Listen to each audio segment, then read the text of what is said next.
dalam segmen Tanya Pakar @Anor di Facebook rasmi Facebook Live Hospital Pakar Anor Bandar Baru-Bangi. Baiklah, kita masih lagi dalam tempoh kawalan pergerakan PKP dan Alhamdulillah semakin lama kita menunjukkan petunjuk yang positif. Semoga di akhirnya kita dapat menikmati kehidupan yang sedia kala seperti dahulu, keadaan yang lebih baik dan sejahtera. Baiklah, segmen kali ini semestinya segmen yang membincangkan mengenai isu-isu yang berkaitan dengan kesihatan, semestinya bersama doktor-doktor pakar di Hospital Pakar Anor Bandar Baru-Bangi. Hari ini 10 Julai 2020, hari Jumaat, kita masih lagi di era COVID-19, teruskan mengamalkan kehidupan normal baharu. Semoga kita akhirnya dapat memutuskan rantaian COVID-19 di akhirnya. Sebelum ini kita banyak berbincang tentang isu-isu berkaitan dengan kesihatan yang kita kaitkan dengan isu kesihatan mata dan juga kesihatan.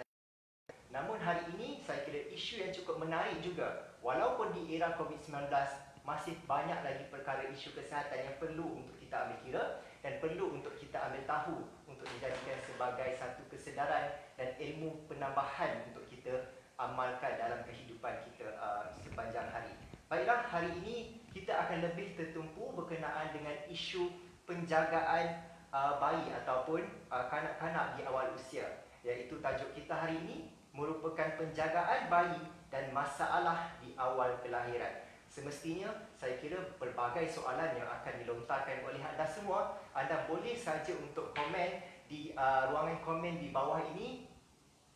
Lontarkan segala pandangan anda dan bagi soalan-soalan kepada kami untuk kami tanyakan kepada pakar yang akan kami yang hadir pada hari ini supaya dia akan menjawab segala persoalan anda selama ini. Mungkin itu boleh sedikit sebanyak membantu kita untuk menambahkan ilmu pengetahuan kita tentang tajuk kita pada hari ini. Baiklah, tugas anda hanya mudah, tekan saja share. Kita sharekan info perkara yang berinformatif ini kepada rakan-rakan kita, keluarga kita, sahabat-sahabat kita dan semuanya supaya mereka dapat ketahui apakah sebenarnya perkara-perkara yang perlu untuk kita ambil kira di bawah tajuk ini. Dan anda boleh juga untuk tekan like terhadap video ini dan juga tekan komen seperti mana yang saya katakan tadi, kerana di akhir nanti saya akan bacakan sedikit soalan-soalan yang menarik yang anda utarakan kepada saya untuk saya tanyakan kepada panel pakar kita pada hari ini. Baiklah, tanpa membuang masa, bagi membantu saya mengupas tajuk kita pada hari ini, bersama saya seorang doktor pakar yang tidak asing lagi di Hospital Pakar Anor Hasanah Bandar Baru-Bangi, iaitu Dr. Nur Mahani binti Harun, merupakan doktor pakar kanak-kanak. Apa khabar doktor? Alhamdulillah sihat. Alhamdulillah sihat. Mana doktor hari ini ya? Kita tengok walaupun masih di era COVID-19, doktor masih sihat lagi, masih lagi mengamalkan penjarakan sosial dan kehidupan rumah baru doktor ya? Ya, insya-Allah. Alhamdulillah. Baiklah doktor, sebelum kita meneruskan dengan lebih lanjut doktor ya. Sebelum itu saya ingin menerangkan sedikit bagaimana perjalanan kita punya segmen hari ini doktor ya. Okay. Sebelum ini kita melakukan perkara yang sama. Kita akan berdiskusi terlebih dahulu tentang topik yang akan kita bincangkan, dan yang keduanya kita akan keutarakan apakah soalan-soalan yang diutarakan oleh kita punya penonton hari ini, dan saya akan bacakan kepada doktor untuk doktor mungkin boleh menjawab sedikit kepada penonton-penonton kita pada hari ini doktor ya. Boleh ya? InsyaAllah. Alhamdulillah. Okey. Baiklah, tanpa membuang masa, saya kira kita boleh memulakan sesi kita pada hari ini. Baiklah, semestinya berkenaan dengan penjagaan bayi dan masalah di awal kelahiran ni doktor ya. Sebenarnya bagi pasangan yang bakal menerima cahaya mata khususnya ya, pastinya sebenarnya pelbagai perasaan bercampur baur doktor. Macam mungkin mereka boleh akan merasa gembira, merasa takut, gemetar dan sebagainya, risau dan sebagainya, kerana mereka tak tahu apakah cabaran-cabaran yang akan mereka hadapi apabila mendapat cahaya mata yang baru. Okay. Baik doktor, bolehkah dan semestinya ibu bapa semestinya perlu untuk bersedia terlebih dahulu daripada segi aspek fizikal dan juga mental mereka, ataupun daripada segi pengetahuan mereka, apakah mereka perkara asas yang mereka perlu untuk tahu tentang penjagaan bayi ataupun kelahiran kanak-kanak di awal usia ni, doktor. Mungkin doktor boleh mulakan sedikit untuk itu, doktor. Okey, Assalamualaikum dan selamat sejahtera. Okey, of course everybody kan, setiap pasangan kan bila tahu saja mereka what you call that, ada zuriat, okey, semua excited, semua excited, and then semua akan mengikut nasihat yang diberikan, iaitu pemeriksaan yang awal dan pemeriksaan yang berkala. Dan selalunya apa yang dinasihatkan di sepanjang perjalanan 9 bulan tu insya-Allah akan diikuti. Kebanyakan ibu bapa akan mengikutinya, dan kita akan dan ibu bapa akan cuba mencari tempat-tempat yang terbaik untuk melahirkan anak mereka, kan?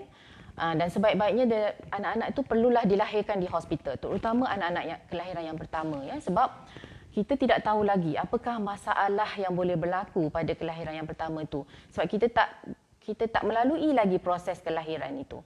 Dan proses kelahiran itu walaupun perjalanan 9 bulan tu selamat, alhamdulillah, tiada apa-apa berlaku, dan scan yang menunjukkan perkembangan bayi yang sihat, alhamdulillah, tetapi semasa kelahiran, dalam 100 kelahiran terdapat 10% risiko untuk mendapat masalah di semasa kelahiran. Maknanya during delivery, okey, semasa proses untuk beranak tu, kadang-kadang anak kita sudah terberak, kadang-kadang anak kita mungkin sudah denyutan jantungnya perlahan, ataupun kadang-kadang semuanya okey tapi bila keluar dia tak menangis dengan kuat, ya. Itu semua bakal memberikan sedikit sedikit perkara yang boleh membimbangkan, ya. So apabila bayi dilahirkan, kita kena tengok apakah bayi itu menangis atau tidak menangis. Itu yang penting, kan? Sebab tangisan yang pertama itu adalah paling penting. Tangisannya itu mesti tangisan yang kuat, dan baby itu mesti vigorous, maknanya mesti aktif, ya. So kalau tangisan yang pertama tu kuat, dia akan, sebab selama dalam kandungan kita, dalam paru-paru diliputi oleh air, semuanya adalah kandungan air. Tapi apabila dilahirkan, paru-paru perlu mengandungi udara, dan dia tidak boleh mengandungi air lagi. Dan macam mana air ni boleh dikeluarkan daripada paru-paru? Air itu hanya boleh dikeluarkan dengan tangisan baby yang kuat. The first cry akan menolak sekurang-kurangnya 80% air yang berada dalam kandungan paru-paru. Dan ini akan memberikan, di samping kita memotong kita clamp umbilical cord tu, kita memberi sekatan pada umbilical cord, itu antara yang membantu dalam untuk mengembangkan balik paru-paru bayi, ya. So kalau bayi menangis kuat, cantik, aktif, InsyaAllah tak ada masalah apa-apa. Apa yang kita lakukan ialah letakkan baby di atas perut ibu. The first skin to skin contact kita dah mulakan. Lepas tu baby cord dipotong, mula di-clamp, lepas tu dipotong, dan baby dibawa ke resuscitate untuk dikeringkan, dibuat sedikit suction. Selepas baby semua cantik, tak ada apa-apa masalah, kita akan letakkan balik baby di dada ibu-ibu, ya, sebab kita nak teruskan skin to skin contact tu dari peringkat awal lagi, ya, sebab kita nak introducekan kuman-kuman ibu itu pada kuman-kuman pada bayi supaya dia dapat lindungan, supaya dia dapat lindungan antibody dengan segera. Kita tak nak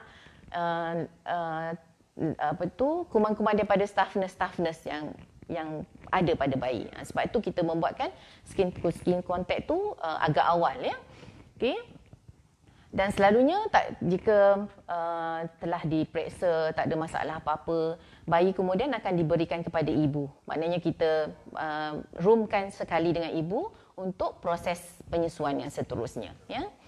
Okey, daripada 10% yang bermasalah tadi, selalunya yang 10 orang tu mungkin ada memerlukan sedikit bantuan, maknanya kita tolong dia dengan oksigen, kadang-kadang stimulation, kadang-kadang terpaksa bagi oksigen sekejap, mungkin dalam 10 minit ataupun 15 minit. Lepas tu baby okey, kita assess, tak ada pernafasan yang laju, dia pun vigorous, maknanya dia pun very aktif. then kita boleh slowly offkan oksigen tu. Tapi daripada 10% tu, 1% memerlukan pertolongan yang lebih. Okay? So pertolongan yang lebih ni ialah sama ada dia memerlukan bantuan pernafasan ataupun kadang-kadang bantuan pernafasan tu ada banyak jenis. Ada yang just simple, maknanya just oksigen, underhead box ataupun nasal oksigen. Tapi ada juga yang memerlukan sampai ke tahap kita terpaksa sambungkan kepada mesin. So itu antara risiko-risiko kelahiran. Sebab itulah di hospital adalah tempat yang terbaik untuk kita melahirkan anak sebab benda tu kita tak boleh nak anticipate dari mengandung. Kita tak boleh nak kata, oh anak saya ni keluar akan sihat ke? Jadi kita tak boleh nak ragak kan?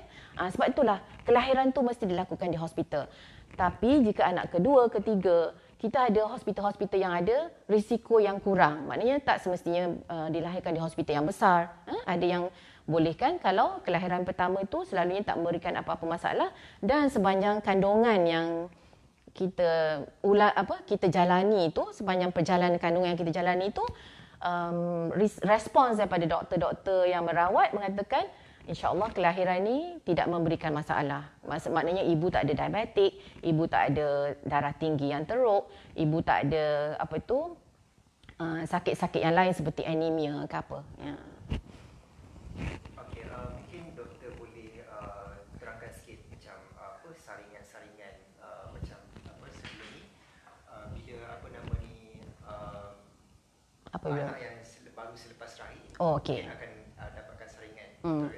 Okey, selepas bayi dilahirkan, kita ambil darah daripada umbilical cord tu. Ya? Satu, untuk kita tengok apakah status GCSPD dia. Okay. Yang kedua, kita akan tengok apakah level thyroid TSH, thyroid stimulating hormone. Okay. Kenapa? And then the other one, kita akan buat blood grouping. Ya. Of course, kalau blood grouping tu tak ada di hospital kerajaan, tapi kita tawarkan kebanyakan di hospital swasta. Blood grouping ni dia tidak penting pada keadaan yang kalau baby tak ada masalah apa-apa.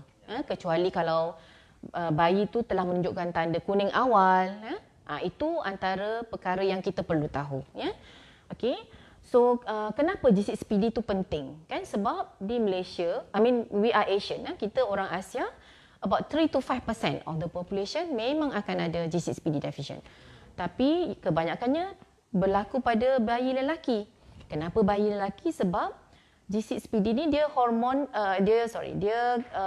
enzim yang dibawa oleh pembawa X, kromosom X. Dan kromosom X ni bila dia sendiri, maknanya dia X dengan Y, dia akan menunjukkan tanda sebab dia tak ada satu lagi kromosom yang boleh menutup dia. Maknanya kalau dia ada X and X, kalau walaupun perempuan tu ada, dia dikira sebagai pembawa, but of course jarang-jarang dia akan berlaku juga tanda GCSPD itu ataupun kita panggil penyakit GCSPD itu kalau salah satu hipotesis dipanggil Lion hypothesis, di mana bila X dengan X, patutnya X yang berpenyakit dia tak menunjukkan tanda. Tapi dalam Lion hypothesis ni, X yang berpenyakit dia timbulkan tanda. Sebab itulah ada perempuan yang menunjukkan, baby perempuan yang menunjukkan tanda GCSPD deficient. Tapi kalau dia tak ada tanda, itu menunjukkan dia sebagai carrier saja. Okay. And then kenapa kita buat thyroid function? Apa pentingnya hormon thyroid kan? Hormon thyroid ni penting untuk kecerdasan budak tersebut. Sebab kita nak anak kita sihat dan kita nak anak kita cerdas dan anak kita intelligent, right? Maknanya kita tak nak, semua parents nak anak yang sihat dan berkaliber dan menjadi seseorang yang berjaya satu hari nanti kan, insyaAllah. Okay? So thyroid function ni penting untuk kita tengok hormon dia. So kalau screening thyroid tu TSH tu tinggi, menunjukkan thyroid hormon dalam badan dia kurang. Okay? Sebab dia terpaksa respons banyak-banyak tapi thyroid pun T4 level pun tak naik-naik. Sebab tu dia makin lama makin meninggi, makin lama makin tinggi. Tapi apa kesannya ialah kecerdasan pada otak. Tapi kebanyakan studi menunjukkan kalau kita kesan sebelum kanak-kanak tu berumur 1 bulan dan kita boleh memulakan rawatan dalam masa yang tertentu, kecerdasan tu adalah normal. Cuma bayi itu terpaksa makan ubat. hari-hari, dan insya-Allah ubat tu bukan ubat yang pahit ke apa. Ubat tu yang boleh dimakan, yang sedap lah. Sorry, yalah, of course ubat tak ada yang sedap kan, tapi yang boleh dimakan lah, boleh katakan. Okay. Berapakah incidence? Maknanya kenapa orang terlampau tengok sangat pasal thyroid ni? Sebab setiap 3,000 satu orang yang akan dapat risiko hypothyroid. Setiap 3,000 sehingga 4,000 satu orang akan dapat risiko itu. Dan kalau kita dapat menyelamatkan setiap satu orang ini, maknanya setiap 3,000 satu orang ini, mana kita tahu suatu hari nanti anak kita sebenarnya walaupun dia hypothyroid tapi dia jadi seorang yang berjaya, seorang yang berwibawa satu hari nanti kepada negara, kan? Sebab itu pentingnya kita menyelamatkan ataupun maknanya kita saring dan kita dapat tahu masalah dia dan kita rawat seawal yang mungkin, ya. Okay. And then tentang lagi satu saringan yang kita buat bukan mengambil darah tapi adalah saringan pendengaran. Okay, sebab saringan pendengaran penting untuk anak-anak ini bila dia nak bercakap. Tapi kita telah mulakan bunyinya daripada selepas lahir, kan? Jadi kalau tak ada stimulation daripada awal, macam mana anak itu nak bercakap? Sebab tu saringan pendengaran juga adalah penting untuk bayi selepas kelahiran, ya. Okey. Yes, Okay, itu mungkin sedikit keadaan apabila kita sebagai ibu bapa menerima kelahiran sebagai seorang anak, ada beberapa saringan yang akan dibuat. Yes. Okay, doktor. Bagaimana pula macam mungkin doktor boleh huraikan sedikit dari aspek tentang penjagaan apabila bayi itu telah dilahirkan, telah menjalani saringan yang seperti yang doktor telah katakan, mungkin doktor boleh kongsikan sedikit tentang aspek penyusuan, iaitu cara penjagaan terhadap bayi lah, macam daripada aspek penyusuan ke ataupun cara memandikan bayi yang betul dan sebagainya, doktor. Okey, kita tahu kan penyusuan yang terbaik adalah susu ibu. Okey. Dan itu tak boleh dinafikan. Okey, tapi dalam 100 orang bukan semua orang boleh menyusu. Okay, sebab ada orang dilahirkan memang dengan tak develop breast dia punya tu. Ada orang dilahirkan develop tapi tak dapat mengeluarkan susu. Okay? And then ada juga orang lahir macam biasa, dia ada susu, dia ada apa, tapi anak pula masalah. Ada setengah penyakit tak boleh menerima susu ibu. Itu ada pengecualian lah. Tapi dengan kita singkirkan maknanya kita asingkan pengecualian tersebut, okay, kita cuba sedaya upaya untuk penyusuan sepenuh masa. Maknanya kita, sebab itulah seawal baby lahir lagi, kita dah adakan skin to skin contact. Lepas kita lap apa semua, kita letak baby di atas dada ibu. Itu antara bonding yang awal kita develop supaya ibu tu dah mula terangsang susunya. Okay. Itu memang perkara yang sepatutnya dilakukan. Okay.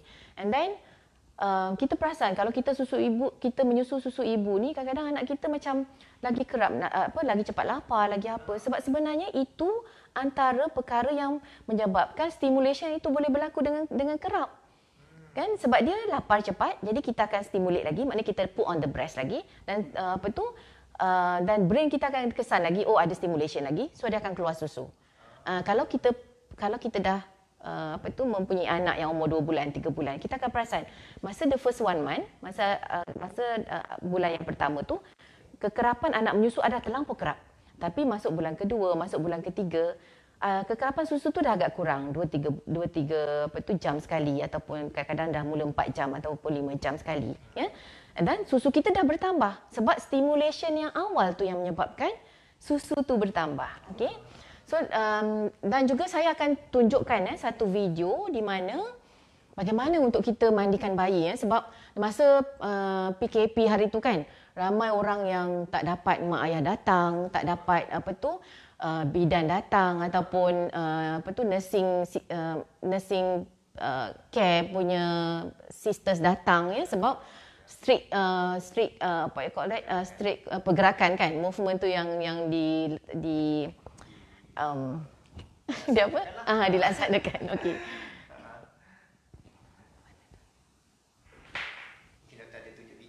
Uh-uh. Okey.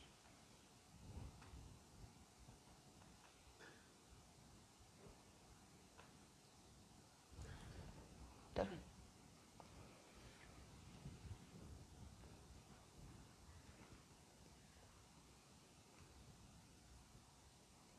Maaf ya, lambat sikit.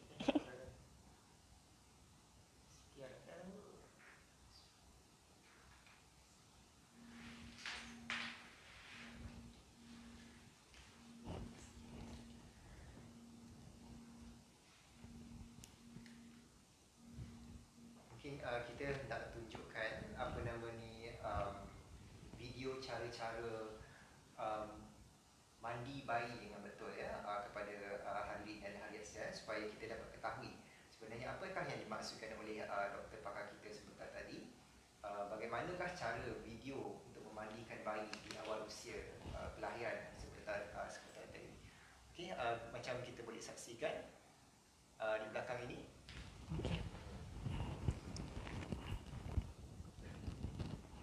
Okey.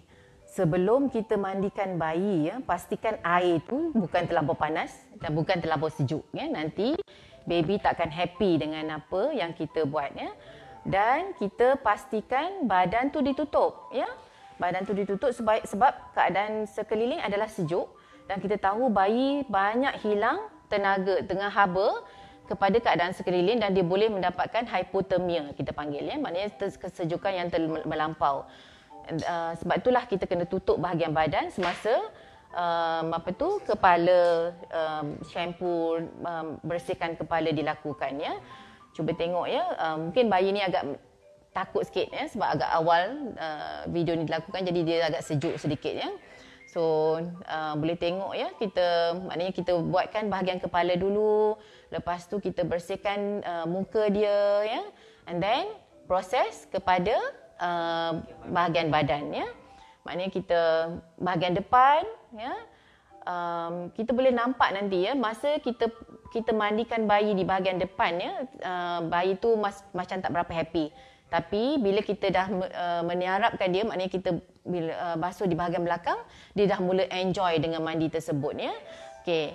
Dan pastikan mandi ni dilakukan dalam besen ya, jangan letak je di bawah batap tu. Lepas tu kita tak test pun air tu panas sangat ke, sejuk sangat ke ya. Suhu air tu penting juga. Suhu air tu sangat penting. Ya, sebab kalau terlampau panas boleh melecurkan kulit, tapi kalau terlampau sejuk baby tak berapa happy. So okay, bila kita dah meniarap macam ni, position kepala ke bawah macam ni, baby dah mula settle down ya. Tu antara proses mandian yang kita tunjukkanlah, maknanya mungkin ada cara lain tapi ini antara cara yang biasa kita lakukan di hospital.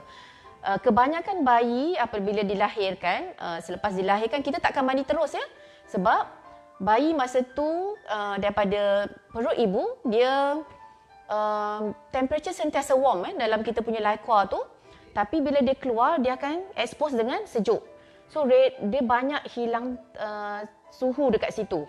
Sebab itulah baby selepas lahir kita akan keringkan aja, okey. Lepas tu kita letak di bawah warmer. Selepas kita letak skin to skin contact tadi, kita akan letak di bawah warmer. Dan kalau perlu pun, kalau katalah baby tu banyak vernik sangat kan, maknanya banyak macam lemak-lemak tu, kita akan bersihkan dengan minyak. Bukan dengan air ya, pada peringkat awal. Tapi selepas beberapa jam barulah bayi itu dimandikan dengan bersih untuk membersihkan badan bayi tersebut.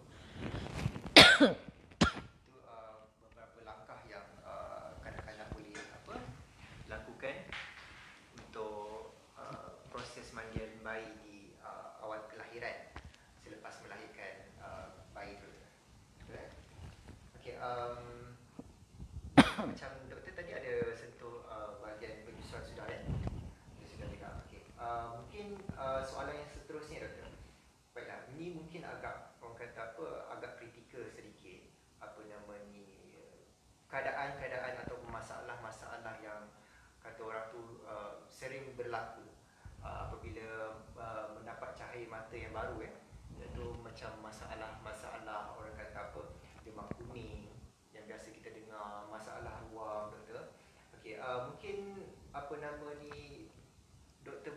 kongsikan kepada kita macam mana, apa lagi masalah-masalah lain yang timbul selain pada dua perkara biasa yang berlaku di awal kelahiran ni, ataupun mungkin ada jenis-jenis ataupun tanda-tanda yang sebagai ibu bapa boleh kita kenal pasti, dan bagaimana macam sebagai doktor sendiri untuk merawat perkara-perkara seperti ini, doktor? Okey, masa baby tu keluar, kita akan tengok sangat cantik kulitnya. Memang that's the best skin lah, I would say, kan. Dan semua orang kata, wah cantik sangat. Tapi a few hours later, selepas beberapa jam, you akan nampak sedikit tumpuk merah. Lepas tu kadang-kadang bukan sedikit, banyak, seluruh badan nampak merah. Kena gigit nyamuk ke anak saya, kan? Itu antara soalan-soalan yang boleh berlaku, ya. So apa yang berlaku sebenarnya bila kita dah expose dengan environment, kan? Irritants, maknanya daripada environment tu menyebabkan kulit anak kita gersang. Okey, dan berlakulah rashes tu. Okey, macam contoh yang saya tunjukkan di atas, ini kita panggil erythema toxicum. Maknanya dia berlaku hampir 50% daripada kanak-kanak tersebut. Dan biasanya dalam masa kadang-kadang 2 hingga 5 hari, kadang-kadang dalam masa 1 hari pertama pun dah berlaku. Dia tak memerlukan sebarang ubat, jangan risau. Cuma doktor prefer kalau kita letak pelembap. Maknanya kita bagi skin pelembap dan insya-Allah dalam masa 2 hingga 5 hari skin rashes yang ada tu dia boleh hilang dengan sendirinya. Okey. Dan juga doktor akan tunjukkan juga tanda-tanda lahir, yang boleh berlaku, kan, yang perlu diberi perhatian. Kalau kita tengokkan slides yang doktor tunjukkan ni, kan, yang pertama tu Montgomery sign, itu dia boleh hilang dengan sendiri. Yang ada macam bluish color tu dekat, kadang-kadang dekat bontot, kadang-kadang dekat badan, ya. Selalunya dekat bahagian belakang badan lah, ya, berlaku. Ada juga dekat betis, ya, tapi jarang. Yang dia tak memerlukan apa-apa, tak perlu buat apa-apa. Dia boleh hilang dengan sendiri. Itu perkara biasa. Gambar yang kedua adalah pigmented nevi, giant pigmented nevi, ya. Yang ni kadang-kadang memerlukan operation ataupun surgical removal pada peringkat awal, dan dia boleh dipulihkan. So jangan risau, insya-Allah. Okey, gambar yang ketiga yang doktor tunjukkan ni ialah hemangioma, ya. Hemangioma maknanya salur darah yang terbentuk lebih daripada biasa. So dia menyebabkan dalam bentuk macam tu. Ya, boleh tengok gambar nombor 2, nombor 3, lepas tu nombor 4. Semua tu adalah hemangioma. So kalau hemangioma berlaku di sekitar telinga, kita kena tengok apakah hemangioma juga berlaku di dalam telinga. Ya, sebab itu tanda-tanda antara yang kita perlu tekankan, ya. Kalau di perut apakah hemangioma itu berlaku juga di dalam organ-organ dalaman. Okey. So satu hari kita perlu lakukan ultrasound, ya, untuk tengok liver dia okey ke tak, buah pinggang dia okey ke tak, ya. Kalau hemangioma tu berlaku di mulut macam ni, kita tak risau sangat sebab dia di tepi. Tapi kalau hemangioma berlaku di leher ataupun berlaku di mata, itu antara tanda-tanda yang perlu ditekankan. Maknanya kita takut kalau di leher dia boleh menyebabkan pernafasan problem. Selalunya kita perlukan kita perlu refer kepada vascular surgeon dengan cepat, ya. Begitu juga kalau di bahagian mata, kita kena refer pada doktor mata dengan cepat sebab dia akan tengok sama ada di belakang orbit tu ada hemangioma yang besar juga seperti yang ditunjukkan pada luaran tersebut. Ya. Itu antara tanda-tanda yang perlu diberi perhatian lah, ya. Okey. Sambungan daripada ruang badan yang doktor tunjukkan tadi, ya. Macam gambar yang pertama ni, doktor tunjukkan ialah milia. Yang milia ni dia putih-putih, dia macam rasa macam jerawat pun ya, tapi agak mengerutu sedikit, tapi dia tak memberikan apa-apa keburukan pada bayi kecuali kita nampak itulah, kan. Tapi dia boleh hilang, dalam masa 2-3 bulan dia boleh hilang. Tapi kalau gambar 2, gambar 3, ya. Gambar 2 ni ialah bullous impetigo. Maknanya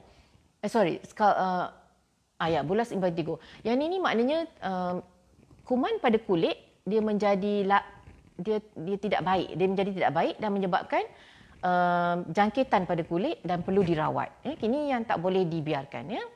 Okey. Begitu juga yang gambar yang keempat ni ialah scalded, ya. Maknanya sama, kuman daripada kulit menyebabkan jangkitan pada badan, mungkin ada sedikit hirisan ke apa yang menyebabkan dia berlaku macam tu, dan dia perlu dirawat, ya. Okey. Dan ini antara rashes yang boleh berlaku dengan yang ni kita panggil cradle cap, yang boleh berlaku dalam masa 2 bulan hingga 3 bulan. Okey, sama di sini dan juga di leher bayi tersebut, ya. Itu berkenaan dengan ruang lah. Macam doktor dah tunjukkan kepada kita jenis-jenis ruang ataupun rawatan yang boleh dirawat atau dia boleh baik dengan sendiri, ya doktor. Mungkin itu berkenaan dengan ruang. Bagaimana pula dengan yang perkara biasa yang kanak-kanak di awal usia ni alami seperti demam kuning? Okey. Okey. Jaundice, ya. Okey. Okey. Incidence, maknanya kemungkinan untuk bayi itu berlaku jaundice lebih kurang dalam 60 hingga 80%, ya. Tapi bukan semua memerlukan rawatan. Okey, ada jaundice yang kita panggil physiological jaundice. Ya, maknanya dia berlaku antara hari yang ketiga hingga hari kelima, dan kebanyakan paras levelnya bukan paras yang memerlukan rawatan, ya. Tapi ada yang kita panggil pathological jaundice, ya. Pathological jaundice dia berlaku awal, dalam masa 24 jam sudah berlaku dan dia terus naik dengan tinggi. Itu dinamakan pathological jaundice. Apa penyebab-penyebab dia? Dia boleh disebabkan oleh darah ibu dengan darah anak tak sama. Dia boleh disebabkan tanda-tanda awal jangkitan kuman. Dia boleh disebabkan oleh penyakit metabolic disease, yang perlu kita selidiki. Dan dia boleh juga disebabkan oleh masalah pundi hempedu yang bermasalah, ataupun tiada pundi hempedu, ataupun masalah hormon thyroid tadi. Sebab thyroid yang kita buat screening tadi, walaupun masa lahir dia normal, jika berlaku jaundice, especially lepas kanak-kanak tu, bayi tersebut berumur lebih daripada 14 hari, kita perlu repeat lagi sekali paras thyroid level tadi. Sebab kita nak tahu sama ada dia betul-betul normal ataupun pada peringkat awal itu adalah simbolik daripada darah ibu sahaja. Ya, sebab tu kita kena ulang lagi sekali, ya. Itu berkenaan dengan jaundice, macam selain daripada ruang yang telah ceritakan kepada kita, ya doktor. Okay, mungkin kita akan galakkan seperti sebelum ni kementerian begitu menggalakkan kepada para ibu bapa untuk mendapatkan kata orang tu vaksinasi, ataupun melalui program imunisasi seperti yang telah dijalankan sebelum-sebelum inilah. Okey, doktor, mungkin doktor boleh huraikan sedikit tentang bagaimanakah jenis-jenis vaksin yang sesuai untuk digunakan kepada kanak-kanak di awal usia ini, dan mungkin ada peringkat-peringkat umur yang ibu bapa perlu untuk orang kata untuk ketahui ataupun lebih tertumpu ataupun diorang lebih tahu supaya anak ini bila dah sampai ke peringkat usia yang ini, diorang perlu untuk mengambil vaksin yang seperti okay. Okey, actually banyak benda lagi yang saya nak cerita, tapi saya skip sikit sebab kita mungkin bila-bila dah bercakap tu dah mula lupa diri. Okey. Okey, masalah lain yang berlaku pada kanak-kanak mesti kembung perut, masalah mata bertahik, masalah dalam mulut ada candidiasis. Itu mungkin kita boleh jawab kalau ada pertanyaan, saya boleh jawabkan nanti dalam Facebook, ya. Okey, program imunisasi kan. Kita ada program imunisasi yang dilakukan oleh KKM, Kementerian Kesihatan Malaysia, di mana kalau kita tengok selepas kita lahir, sebelum balik kita akan dapat satu buku, kan? Buku kelahiran. Okey. Setengah mak tak tahu pun nak buka buku tu. Okey, sebenarnya buku tu penting, ya. Sebab dalam buku tu kita akan tulis sejarah kelahiran dan juga apa vaksinasi yang perlu diambil, ya. Okey. So semasa kelahiran BCG dengan hepatitis B akan diberikan. The moment baby lahir je, kalau tak ada masalah apa-apa, baby tu cukup berat, kita akan bagi hepatitis B. Dan BCG tu selalunya sebelum bayi tu balik lah, ya. Okay. And then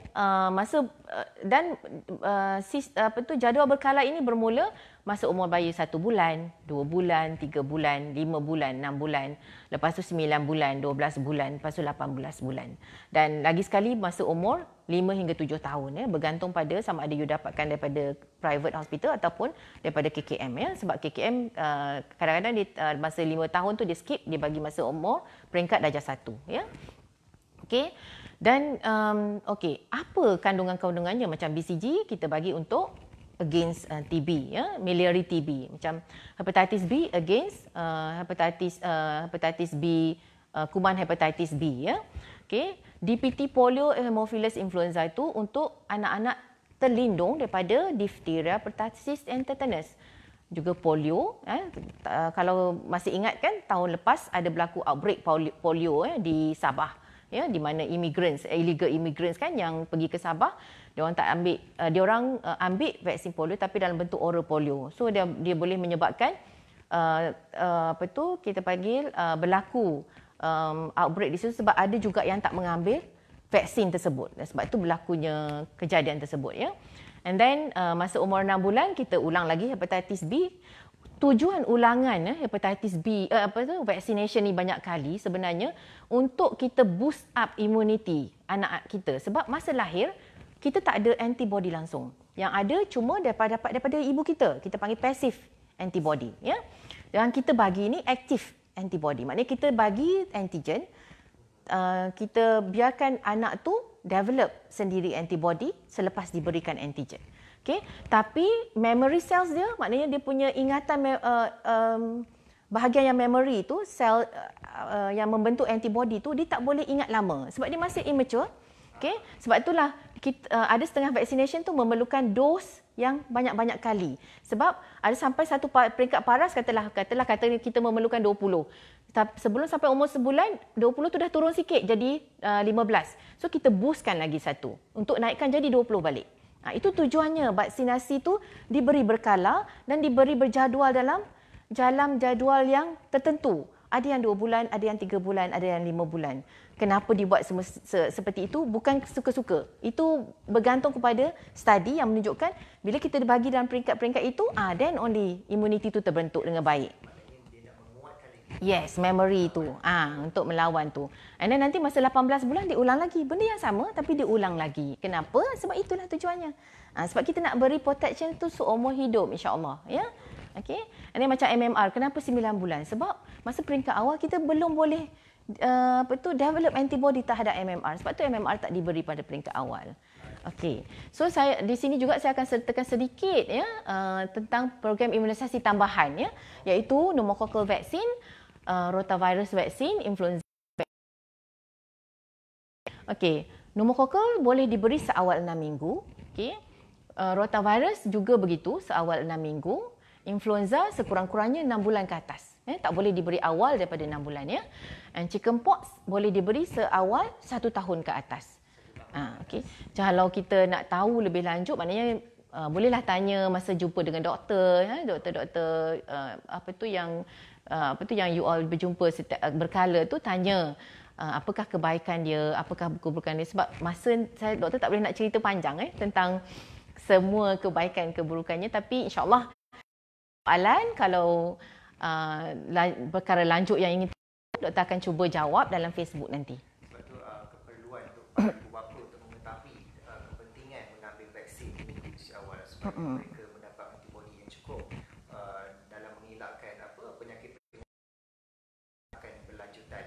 Sebab perlindungan ini perlu kita lahirkan daripada awal supaya orang kata antibody kita dapat mengenali virus tu lebih cepat. Ya. Perkara itu jadi lebih teruklah doktor. Ya, betul. Baiklah, mungkin itu kita dah banyak bincang berkenaan penjagaan bayi, situasi daripada awal kelahiran dan bagaimana mengenal pasti vaksin-vaksin yang telah doktor ceritakan sebentar tadi. Itu perkara-perkara sedikit yang saya kira sebenarnya banyak lagi perkara untuk kita kupaskan doktor, tapi kami kita ada juga menerima beberapa soalan daripada social media kita berkenaan dengan eczema doktor. Okey. Eczema untuk bayi ya. Dia bertanyakan daripada seorang penonton kita, dia menanyakan eczema kepada bayi sebenarnya boleh dirawat ataupun tidak. Dan sebenarnya macam kebanyakan ibu bapa diorang ni lebih kadang-kadang diorang tak jumpa dengan doktor. Mungkin diorang ada dengar suggestion ataupun cadangan-cadangan daripada kawan-kawan. Belilah produk di pasaran-pasaran tertentu. Mungkin ada lotion dan juga ada orang kata apa, moisturizer yang merawat orang kata apa, penyakit eczema kepada bayi. Mungkin doktor boleh berikan pandangan sedikit. Okey, eczema ni dia ruam lah, basically dia ruam, okey. Sama ada kita nak tahu sama ada dia ruam tu kita panggil seborrheic dermatitis ataupun atopic dermatitis. Dua perkara yang berlainan tu sebenarnya. Okey, kalau seborrheic dermatitis dia berlaku kurang daripada 1 bulan. Maknanya selepas lahir dalam 3 minggu, 4 minggu kita dah nampak macam berkerak sedikit. Di kepala nampak macam berkerak macam macam kelimumur. Okay? Kadang-kadang tepi telinga kita akan tengok kenapa dia macam banyak boleh kulit yang macam nak kita gosok-gosok dia boleh jatuh kan. So itu antara tanda awal yang mengatakan dia ada seborrheic dermatitis. Tapi the good thing is seborrheic dermatitis ni dia berlaku pada kepala, muka, happy dan dia selalunya tak gatal, which is alhamdulillah kan. Maknanya dia ada tapi dia tak memberikan kesan gatal pada baby. So apa yang kita perlu buat ialah pakai moisturizer, pakai oil ya, macam kepala kan. Dia ada special shampoo tapi kadang-kadang kalau yang tak teruk, maknanya yang baru je mula nak naik, kita boleh pakai baby oil untuk letak di bahagian kepala untuk mengurangkan kemerebakan seborrheic dermatitis tu. So, and then the whole body baby tu pakai moisturizer. Sebab salah satu sebab ialah ada kegersangan kulit. Yang tu yang berlakunya seborrheic dermatitis. Ya. Tapi kalau macam atopic dermatitis ni salah satu penyakit yang kita panggil eczema skin. Ya. So, dia selalunya berlaku bila umur lebih daripada 3 bulan. Permulaan dia lebih daripada 3 bulan. Bukan kerana disebabkan oleh injection yang kita bagi, sebab it so happen benda tu berlaku dalam masa yang sama kan, 3 bulan lebih sebab theoretically maknanya those people yang the expert people, dermatologist apa semua tu, dia dah nampak dah lebih 3 bulan risiko untuk dapat atopic dermatitis tu tinggi, terutama kalau kita sebagai parents ni ada atopic history. Macam kalau mak ada lelah ataupun ayah ada sinus, itu dua faktor yang tinggi tu, tapi tak semestinya anak akan dapat lelah dengan sinus, anak mungkin dapat skin problem. Maknanya bila ada dua yang ada atopic history, okay, risiko untuk anak dapat adalah about 70%. So maknanya tinggi risiko anak dia nak dapatkan salah satu atopic condition. So apa atopic condition tu? It can be dalam bentuk sinus, it can be dalam bentuk asthma, it can be dalam bentuk skin problem, or dia boleh dapat tiga-tiga. So jangan salahkan faktor, sebab kadang-kadang itu faktor tu datang daripada kita, tapi bukanlah kita nak menyalahkan diri kita. Itu benda yang tak boleh dielakkan. Jadi berusaha merawatnya dengan banyakkan moisturizer. So kadang-kadang memerlukan steroid. Dan steroid tu walaupun kadang-kadang kita takut, steroid ni boleh pakai ke, tak boleh pakai ke. Bila doktor bagi, kita pula tukar pada non-steroidal sebab kita rasa macam steroid ni complication. Tapi kena ingat, selalunya doktor bagi ubat tu bukan untuk jangka masa yang panjang. Normally steroid kita letak semasa dia flare up saja. Bila flare up tu dah settle, continue dengan moisturizer. Moisturizer. Itu yang penting. Okay? Itu berkenaan dengan eczema. Ada juga yang bertanyakan tentang tentang hatan lelaki. Okey. Hatan bayi lelaki, doktor. Bagi bayi lelaki, sebenarnya bilakah orang kata usia yang sesuai yang terbaik bayi lelaki melakukan hatan? Okey. Adakah ada beberapa tips ataupun pandangan daripada doktor sendiri? Okey. Kalau ikutkan American guidelines, doktor tak ingat tahun bila, ya, dia siap keluar dalam paper lagi. Even the American Association of Pediatrics, surgical team, dia menyarankan khatan tu dibuat seawal usia. seawal usia. So kalau kita tengok praktis daripada negara Arab negara Arab seawal umur baby baru lahir khatan telah disediakan. Go for khatan.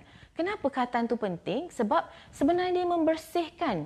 Maknanya sebab bila bayi tu kencing, kalau bayi tu belum khatan, ada skin fold kat hujung tu kan. Kalau kita tengok betul-betul kan ada skin fold. Maknanya ada lubang kencing, lepas tu ada skin kat hujung tu.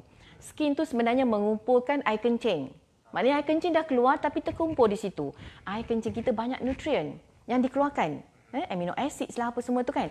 Jadi itu adalah satu media yang cukup baik untuk kuman hinggap di situ. Itu yang jadi prolonged jaundice, ada masalah recurrent fever bila anak makin membesar. Kadang-kadang tempat kencing tu sempit, kita panggil phimosis.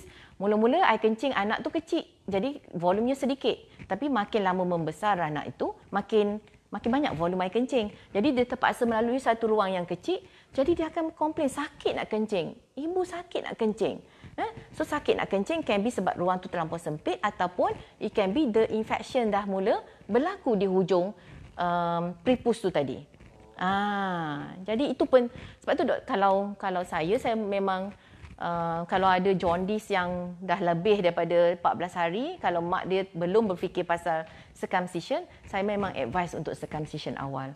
Cara penjagaannya lagi baik, lagi senang sebenarnya sebab baby tu tak pandai meniarap lagi dan baby tu tak ingat pun tentang sakit dibandingkan dengan bila dia dah mula membesar, toddler age Maknanya di awal usia sudah mula boleh kita lakukan Yes, kalau baby tu tak ada masalah lah, maknanya lahir tak ada masalah, sihat tubuh badan so insya-Allah. InsyaAllah. Okey, doktor. Itu antara soalan-soalan yang telah kita utarakan. Sedar tak sedar doktor, kita sebenarnya dah hampir sejam juga kita berbincang kita terlalu asyik berbincang mengenai tentang penjagaan dan masalah yang berkaitan berkenaan dengan kelahiran di awal usia doktor. Mungkin banyak lagi perkara-perkara yang kita akan bawakan selepas ini berkenaan dengan penjagaan awal di usia kanak-kanak doktor. Baiklah, tapi nak buat macam mana, kita kesutukan masa. Alhamdulillah, walau bagaimanapun kita hendak mengucapkan terima kasih banyak kepada doktor kerana sudi meluangkan masa. Bukan senang kita nak memanggil doktor ni sebab doktor banyak juga pasien yang datang dan masa yang sesuai untuk kita mengadakan diskusi seperti ini bersama Dr. Mahani. Okey, baiklah doktor, mungkin sebelum kita mengakhiri segmen kita hari ini, ada beberapa pesanan yang doktor ingin sampaikan kepada kita punya penonton doktor. Okey, pesanannya satu, lahirlah di hospital. Okey. Sebab kelahiran di rumah sebenarnya banyak memberikan kemudaratan terutama anak yang pertama sebab kita belum mencuba lagi. Lepas tu pastikan anak kita mendapat vaksinasi yang sepatutnya dan jika kita boleh kita go for extra vaccination kita mengharap sangat, sebenarnya kerajaan telah membenarkan hari itu kan dalam belanjawan tahun lepas, tapi harap-harap ianya betul-betul berlaku tapi mungkin sebab COVID ni ambil kekangan yang berlaku. Okey. And then jika ada masalah sebab bayi ni dia tidak menunjukkan tanda tak sihatnya dengan demam. Itu bukan satu tanda utama. Dia tunjukkan tanda dengan meringik, senyap ataupun bila dia menghisap dia sap sekejap lepas tu dia let go. Ataupun dia semalam dia aktif, hari ini dia tak aktif. Itu antara tanda-tanda awal yang bayi itu tidak sihat. Jadi segerakanlah membawa berjumpa doktor sebab kadang-kadang mak kita pun walaupun mak kita dah berpengalaman tapi that was 20 years ago kan, 20 tahun dulu dia pun dah lupa macam mana anak dia masa tu sihat ke tak sihat. Jadi pandangan ibu bapa boleh tapi pandangan doktor tu adalah penting untuk memastikan anak kita sihat. Sebab kita sayang kandungan 9 bulan alhamdulillah selamat kan, tapi dilahirkan dengan sihat tubuh badan, tiba-tiba ada satu perkara yang berlaku yang kita ignore sekejap So kita jaga semua. Maknanya kita jaga anak kita dan kita doakan supaya dia membesar dengan sihat dan tidak memberikan apa-apa kemudaratan pada dirinya sehinggalah dia menjadi seorang yang berjaya insya-Allah. Ya. Baiklah, seperti pesanan yang telah disampaikan ke Dr. tadi, jika ada masalah yang berlaku kepada anak-anak anda, anak-anak kita semua di usia awal ini, jangan malu, jangan segan, tanya yang lebih pakar ataupun tanya doktor sendiri. Jangan kita tanyakan kepada kawan-kawan ataupun orang yang tidak pakar dalam bidang kesihatan ini. Kerana apabila salah nasihatnya akan membawa kemudaratan yang lebih parah di masa akan datang. Itu yang kita risaukan, Doktor. Okey, baiklah Doktor. Baiklah, sebelum kita menutup kita punya sesi live ini, Doktor. Bagi anda yang ingin mendapatkan konsultasi dan juga rawatan ya bersama Dr. Mahani, anda jangan lupa untuk menghubungi klinik Dr. Mahani di talian 03 8923 5660. Saya ulangi ya, 03 8923 5660, ataupun anda untuk mengadakan temu janji atau boleh saja datang ke Hospital Pakar Anur Bandar Baru Bangi di Seksyen 15 di bilik konsultasi nombor 17 di tingkat 2. Okey, anda boleh saja datang bersama pasangan anda ataupun bersama anak anda untuk mengadakan konsultasi dan rawatan bersama Dr. Mahani, kerana beliau sentiasa ada untuk anda untuk mengadakan konsultasi atau perbincangan yang lebih lanjut mengenai masalah kesihatan yang kita bincangkan hari ini.